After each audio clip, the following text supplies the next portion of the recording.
Hello friends, welcome to the culinary street. आज हम आपके लिए लेकर आए हैं ऑथेंटिक साउथ इंडियन उपमा की recipe, the way you get in south Indian restaurant. So let's start the recipe.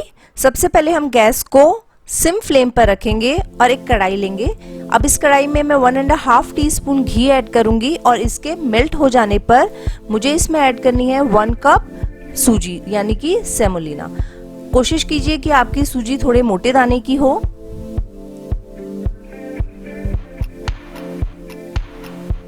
हम अपनी गैस को सिम पर इसलिए रखेंगे ताकि हमारी सूजी घी को एब्जॉर्ब करते हुए रोस्ट हो जाए, बट उसका कलर वाइट ही रहे। अगर आप गैस को मीडियम या हाई फ्लेम पर रखेंगे तो आपकी सूजी का कलर ब्राउन हो जाएगा, जो कि उपमे का ओरिजिनल ऑथेंटिक उपमे का कलर नहीं होता है। तो हमारी सूजी अगर हम सिम पर रख के रोस्ट करें तो सूजी रोस्ट भी हो जाएगी, घी को अच्छे से एब्जॉर्ब भी कर लेगी, बट उसका कलर वाइट ही रहेगा। उपमा बनाने का सबसे इम्पॉर्टेंट स्टेप है सूजी को सही तरीके से भूनना। तो हमें इस काम में बिल्कुल भी जल्दबाजी नहीं करनी है। बिल्कुल तसल्ली से 5-7 मिनट लगाकर हमें सूजी को कंटिन्यूअसली चलाते हुए अच्छे से भूनना है। अब हम भुनी हुई सूजी को एक प्लेट में निकाल लेंगे और फिर से एक कढ़ाई लेंगे और तड़के की तैयारी करेंगे। अब हमें इसमें ऐड करना है 2 tablespoon oil.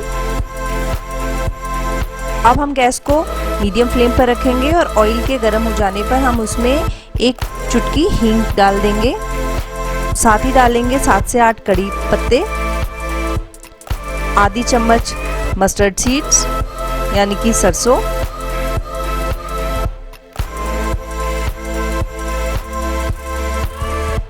One teaspoon ginger paste और साथ ही में हम ऐड करेंगे 5 से 6 काजू और 1 चम्मच धुली उड़द दाल। हमें इन सबको अच्छे से रोस्ट करना है जब तक मस्टर्ड सीड्स अच्छे से क्रैकल ना हो जाएं और हमारी जो ये उड़द दाल है इसमें से भी भुनने के बाद एक बहुत अच्छी सी खुशबू आएगी और ये गोल्डन कलर की हो जाएगी। साथ ही में मैंने यहाँ पे ऐड किया है 1 teaspoon green chilli which is finally chopped, और जो करी लीव्स हैं ये हमारे तड़के के टाइम पे ही एकदम क्रंची हो जाने चाहिए, क्रिस्पी। अगर यहाँ पर ही सौगी रह गए तो आगे भी सौगी रहेंगे। तो करी लीव्स का भी अच्छे से रोस्ट हो जाना ज़रूरी है।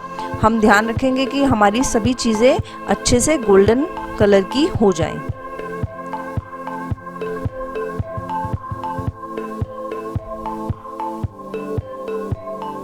क्योंकि हमने सूजी को पहले से ही घी के साथ रोस्ट कर लिया था, तो इस तरीके से अगर आप उपमा बनाएंगे तो आपके उपमे में गांठें कभी भी नहीं पड़ेंगी।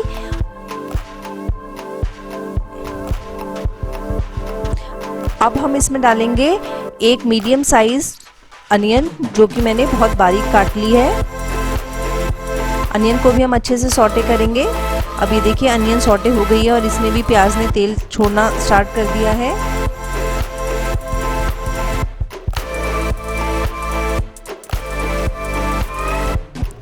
अब हम इस स्टेज पे ऐड करेंगे पानी।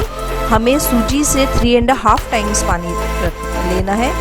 याद रखिए सूजी और पानी की रेशो हमेशा 1:3.5 टाइम्स होनी चाहिए। अगर आपने सही क्वांटिटी में पानी लिया है तो आपका उपमा बहुत ही क्रीमी टेक्सचर का बनेगा, ना ही ड्राई ना ही लिक्विडी, एकदम प्रॉपर क्रीमी टेक्सचर। तो पानी में एक बार उबाल आ जाने देंगे और जब पानी हमारा सिमर करने लगेगा तब हम इसमें चलाते हुए हल्के हल्के धीरे धीरे सूजी ऐड करके मिक्स करेंगे। ये जो तरीका है ये बहुत ही सिंपल है, इसमें हमें पानी अलग से भी बॉईल नहीं करना पड़ता और हम अगर सूजी को चलाते हुए पानी के अंदर डालेंगे तो बिल्कुल भी लम्स नहीं पड़ेंगे।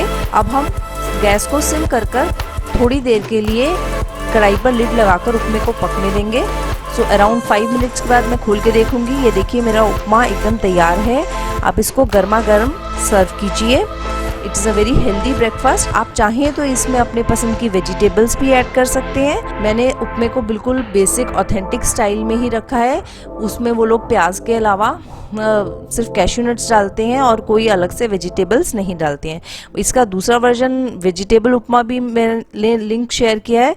अगर आप वो बनाना चाहें तो आप वो रेसिपी भी देख सकते हैं। I hope you like the recipe. Please like, share and subscribe to our channel the culinary street.